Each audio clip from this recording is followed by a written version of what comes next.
तीन बहनों की लालची भाभी। करिश्मा, रेशमा और मनीषा तीन बहनें हैं। उनका एक भाई भी है, मयंक।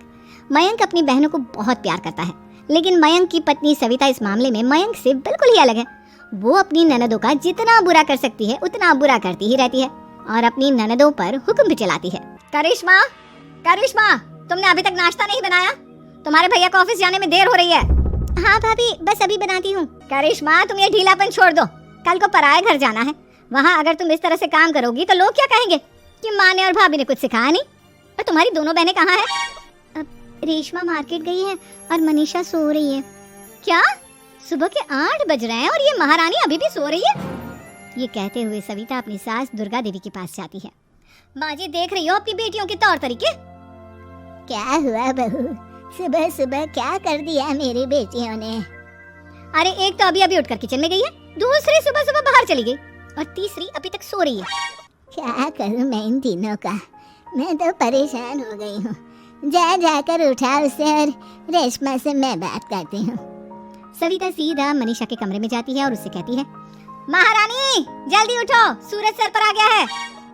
भाभी थोड़ी देर और सोने दो ना, मैं रात को लेट सोई थी। वो क्या ना, यूनिट टेस्ट चल रहे हैं। शराफत से उठती है या नहीं, या फिर पानी की भरी बाल्टी डालूं तेरे ऊपर? नहीं नहीं भाभी, मुझे बिस्तर में नहीं आना, उठती हूँ मैं। मनीषा जल्दी से उठकर बाथरूम में चली जाती है। सभी आराम से बैठकर नाश्ता कर रहे होते कि तभी रेशमा बाजार से हाथ में सामान लिए आ जाती है। रेशमा को देखते ही सविता उस पर बरस पड़ती है। लो, आ गई महारानी। ऐसा भी क्या सामान लाना था जो सुबह आंख मलते ही बाजार की तरफ रवाना हो गई? भाभी, कल आप ही तो चीख रही थी कि घर का सारा सामान मुझे ही लाना पड़ता है, घर में किसी को भी किसी काम से कोई लेना देना नहीं है। अब मैं बाजार जाकर सामान ले आई तो आपको इस बात से भी तकलीफ हो रही है? देख रही हो माँ जी, अपनी बेटी की जुबान कैंची से भी तेज चलती है। और मयंक, आप तो कुछ कहेंगे नहीं अपनी लाडली बहन को। रेशमा, अपनी भाभी से ऐसे बात नहीं करते। चलो माफी मांगो। भैया, मैं क्यों माफी मांगू? आप भाभी से बोलिए ना कि हम पर कम हुक्म चलाया करे। हम इस घर की बेटियां हैं और आपकी पत्नी की ननद है, नौकरानी नहीं। लो कर लो बात। इनकी भलाई के लिए कुछ भी बोलो तो इन्हें बुरा लग जाता है। इस घर में यही इज्जत है मेरी। देख लो माँ जी, आपकी बेटी किस लहजे में मुझसे बात कर रही है।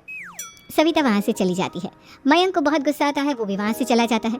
फिर करिश्मा रेशमा को समझाती है, रेशमा, तुम्हें भाभी से माफी मांग लेनी चाहिए थी ना। लेकिन दीदी, मैंने कुछ किया ही नहीं, तो मैं माफी क्यों मांगू?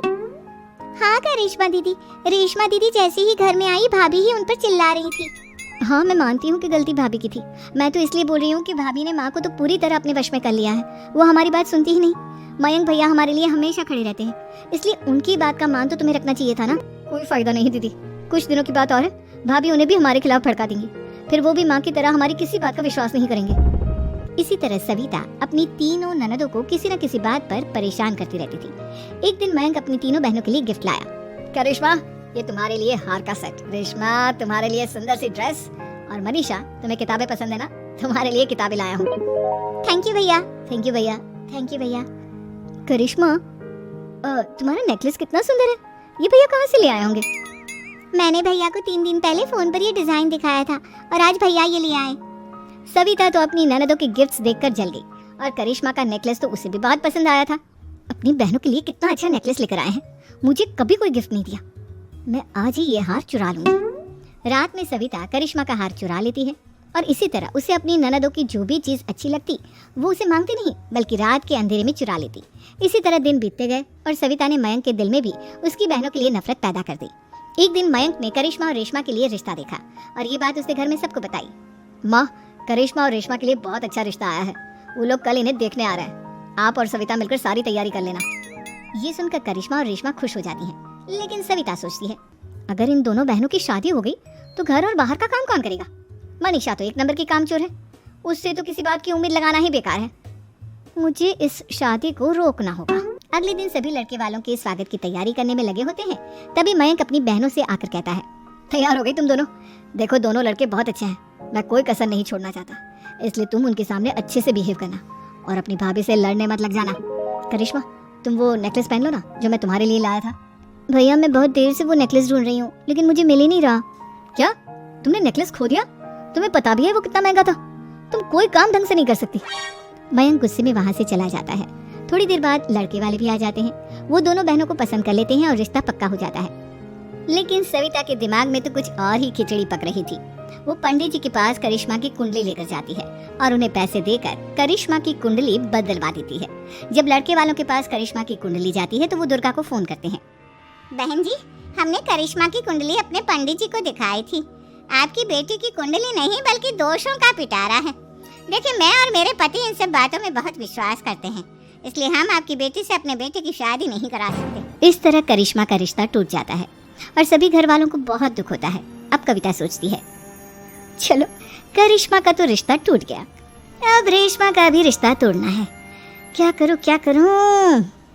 अब सविता आवाज बदलकर किसी अननोन नंबर से रेशमा के होने वाले ससुराल में फोन करती है। हेलो, मैं कौन हूँ कौन नहीं ये आपके लिए जानना जरूरी नहीं। बस इतना सुन लो कि रेशमा का 2 साल से किसी के साथ अफेयर चल रहा है। बस रेशमा का रिश्ता तोड़वाने के लिए सविता का इतना कहना काफी था। अब रेशमा का भी रिश्ता टूट गया।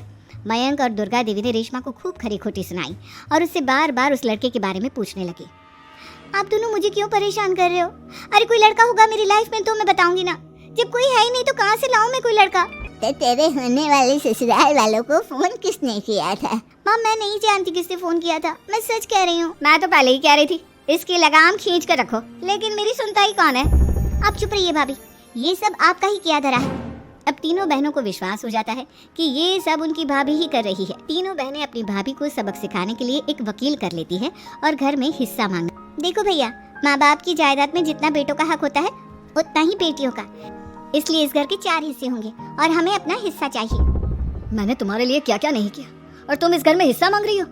भैया, आप और माँ हम बहनों की कोई बात नहीं सुनते हो और भाभी हमारी शादी नहीं होने देगी क्योंकि उन्हें लगता है कि आप हमारी शादी में ज्यादा पैसा लगाओगे और उन्हें हम जैसी फ्री की नौकरानी कहाँ मिलेगी। तो हम भाभी के साथ तो रह नहीं सकते, हम बहनों को अपना हिस्सा चाहिए। अरे तुम्हें शर्म आनी चाहिए अपनी भाभी पर ऐसा इल्जाम लगाते हुए। वो तुम्हारे बारे में कितना सोचती है। हाँ माँ, भाभी हमारे बारे में बहुत सोचती है। दिन रात बस यही सोचती रहती है कि किस तरह से अपनी तीनों ननदों को परेशान करूं और कभी मुझे पढ़ने भी नहीं देती। दोनों बहनों का रिश्ता भी तो इन्होंने ही तोड़वाया है और रात में हमारे कमरे में आकर हमारी चीजें भी चुराती हैं। इसी तरह सविता की तीनों ननदें अपनी बात पर अड़ी रही। अब कोर्ट में तारीख भी शुरू हो गई। जब सविता को लगा कि उसकी तीनों ननद इतनी आसानी से नहीं मानने वाली तो उसने अपने पति और सास को सारी सच्चाई बता दी और अपनी तीनों ननद से माफी मांगी। मयंक और दुर्गा को भी अपनी गलती का एहसास हो गया। अब सविता खुद करिश्मा और रेशमा के लिए अच्छा रिश्ता ढूंढती है और उनकी शादी करवाती है।